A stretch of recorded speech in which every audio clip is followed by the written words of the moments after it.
بنگلہ دیشی حکومت اپنی مرضی سے آئینی ترمیم نہیں کر سکے گی۔ بنگلہ دیش ریفرینڈم کے اہم نکات، اہم آئینی تبدیلیوں کے لیے ریفرینڈم لازمی کرایا جائے گا۔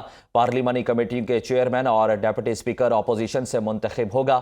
کوئی بھی سیاسی شخصیت 10 سال سے زائد وزیر اعظم نہیں رہ سکے گی۔ پارلیمنٹ میں خواتین کی نمائندگی بڑھائی جائے گی۔ صدر سزا یافتہ مجرم کو اپنی مرضی سے معاف نہیں کر سکے گا۔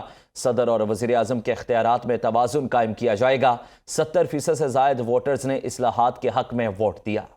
بنگلہ دیش کے شہر کھلنا میں بی این پی کے رہنما محب الزمان پولنگ سینٹر میں گر کر جاں بحق ہو گئے۔ بی این پی نے جماعت اسلامی کے کارکنان پر محب الزمان کو دھکا دینے کا الزام عائد کر دیا۔ محب الزمان کو ہسپتال لے جایا گیا، ڈاکٹرز نے ان کی موت کی تصدیق کر دی۔ جماعت اسلامی نے بی این پی کے الزامات کی تردید کر دی۔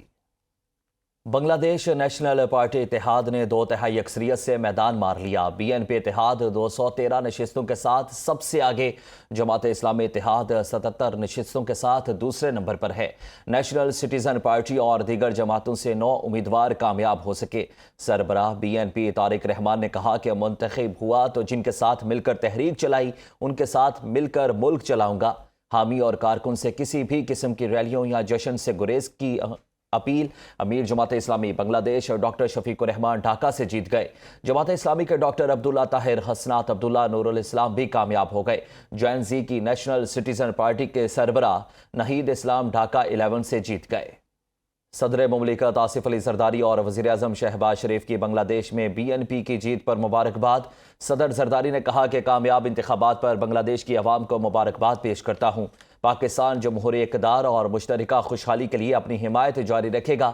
وزیر اعظم نے کہا کہ بنگلہ دیش کی نئی قیادت کے ساتھ قریبی تعاون کے ذریعے اپنے تاریخی، برادرانہ اور ہمہ جہتی 2 طرفہ تعلقات کو مزید مضبوط بنانے کا خواہاں ہوں۔ جنوبی ایشیا اور اس سے آگے امن، استحکام اور ترقی کے ہمارے مشترکہ اہداف کو آگے بڑھانے کی خواہش کا بھی اظہار کیا۔ تبدیلی کے خواہاں بنگلہ دیشی عوام نے انتخابی عمل میں بھرپور حصہ لیا۔ پولنگ اسٹیشنز کے باہر ووٹرز کی لمبی قطاریں لگی رہیں۔ بنگلہ دیشی الیکشن کمیشن کے مطابق ملک بھر میں ٹرن آؤٹ 60.69% رہا۔ پوسٹل بیلٹ کی شرح 80% سے زائد رہی۔ مجموعی طور پر درست ووٹنگ کی شرح 70.25% رہی۔ 12,76,95,000 ووٹرز حق رائے دہی استعمال کرنے کے اہل تھے۔ انتخابی بیلٹ پیپر کے ساتھ ریفرینڈم کے لیے بھی رائے شماری ہوئی۔ 70% سے زائد ووٹرز نے ریفرینڈم میں اصلاحات کے حق میں ووٹ دیا۔ پاکستان الیکشن کمیشن کے مبصر وفد نے بھی مختلف مقامات پر انتخابی عمل کا جائزہ لیا۔ بنگلہ دیشی حکومت اپنی مرضی سے آئینی ترمیم نہیں کر سکے گی۔ بنگلہ دیش ریفرینڈم کے اہم نکات، اہم آئینی تبدیلیوں کے لیے ریفرینڈم لازمی کرایا جائے گا۔